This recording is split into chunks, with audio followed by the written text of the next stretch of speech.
Hey everybody, this is Miss Moriarty, and I'm here to discuss with us our topic 6.5, which is going to be continuing our discussion on fossil fuels and how we now obtain those fossil fuels. So I know we've been talking a lot about where do they come from, how do they form, where are they found on Earth, the advantages and disadvantages. So now we're going to talk about how do we actually extract them, how do they help to generate electricity.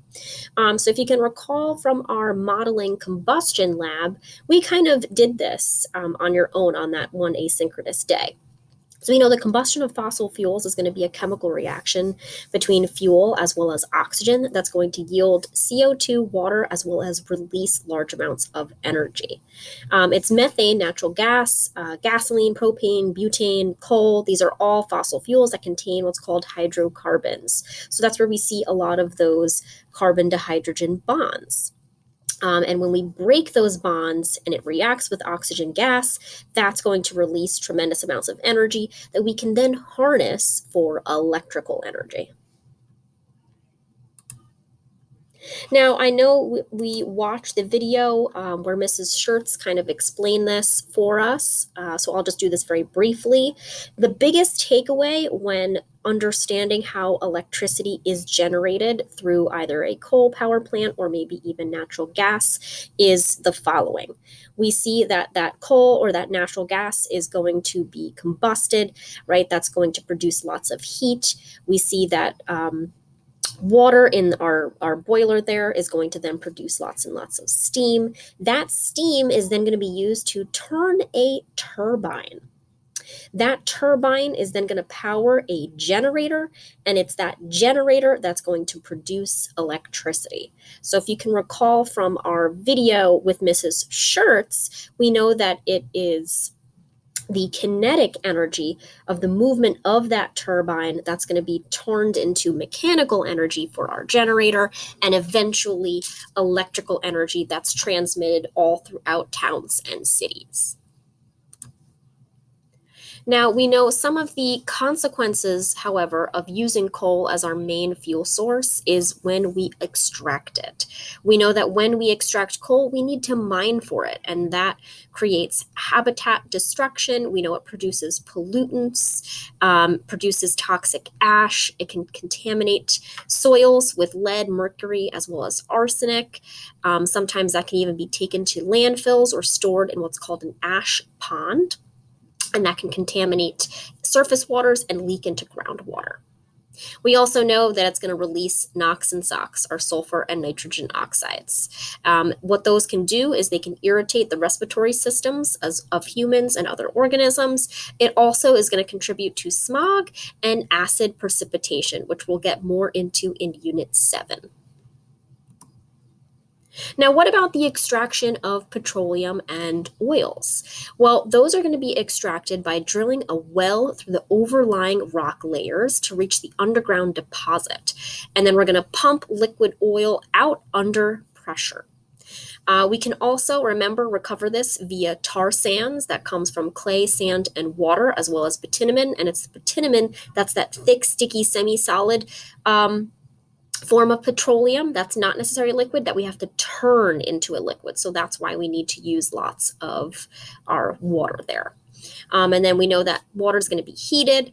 It's going to create that steam. It's going to then be piped down into the tar sand. It's going to melt the bitumen, and then it's going to flow up the pipe. So that's how we're going to extract that.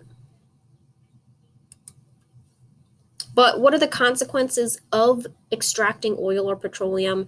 That's going to be habitat destruction. So we know that we have to clear land to build roads. We have to bring in drilling equipment, digging through simply just the ground surface to reach those deposits. All of that destroys habitats, leads to biodiversity loss.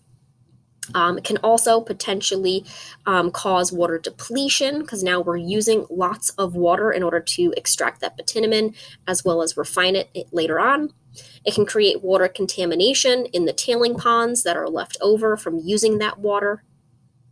And also will release carbon dioxide using the machinery to extract the oil, transport it, and refine it. Now, what about natural gas? Well, we extract natural gas by using the method known as hydraulic fracturing. That's going to extract our natural gas from sedimentary rock. You'll see there's a vertical well that's going to be drilled down into the sedimentary rock layer, and it's going to turn horizontally into the rock layer that you see here. The perforating cracks that you see, or fractures in the rock layer, is going to then make it more permeable. There's going to be fracking fluid, which is typically a mixture of water, salts, and detergents that's going to be pumped into the well at a very high pressure to then cause more and more cracks. And when we make those cracks, it's going to be the natural gas that's trapped in between that rock that's going to be released, and it's going to flow out. That natural gas is then collected at the surface, and it's shipped for then processing and use. Now, the flowback water that's going to be used for our fracking fluid is then going to flow back out of the well and is usually collected and stored in ponds nearby. But once again, right, we see similar consequences for each of our extraction fossil fuels. We see that there's a possibility of well leaking and contaminating groundwater because we're once again using water to obtain our natural gas. Those ponds can overflow or leach into groundwater and contaminate, could potentially be toxic to surrounding plants and animals. We can see an overall just depletion of ground or surface water nearby because we're using it for fracking fluid. And the other unique consequence of hydraulic fracturing is a potential increase in seismic activity or earthquakes. And that's, remember, because we are drilling down into the earth and then creating fractures or cracks within the earth. All right, so at this point, guys, you want to make sure you pause the video and see if you can answer our practice multiple choice 3 and 4. All right, at this point, you should have paused the video and put in your answer for numbers 3 and 4. So let's see with number 3. We know hydraulic fracturing, or fracking, another name for it, is the pumping of highly pressurized water with a mixture of sand and chemicals into boreholes in order to do what? Well, the correct answer here would be to create cracks within the rock in order to provide pathways for the release of gas and oil. In number 4, there are various stages in the formation of coal as heat and pressure are increased and moisture content decreases. So these stages in order are as following: peat, lignite, bituminous, and anthracite. If you can recall, these are the different forms of coal that we see.